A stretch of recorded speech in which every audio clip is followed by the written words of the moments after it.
Hi மக்களே, நிறைய பேருக்கு இந்த பழம் தெரியும்.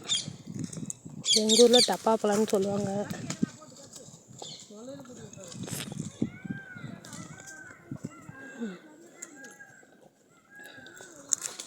டப்பா பழம்னு சொல்லுவாங்க, சாப்பிட்றதுக்கு நல்லாயிருக்கும். நிறைய பேர் அதை மிஸ் பண்ணுவீங்கன்னு தெரியும்.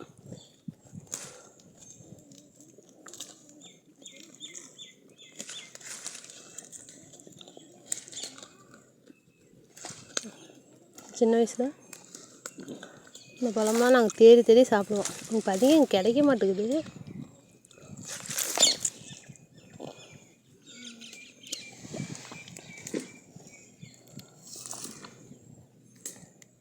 யாரெல்லாம் இந்த பழம் இப்போ சாப்பிட்ருக்கீங்கன்னு கமெண்ட் பண்ணுங்கள். எங்கள் ஊரில் இது டப்பா பழம்னு சொல்லுவாங்க.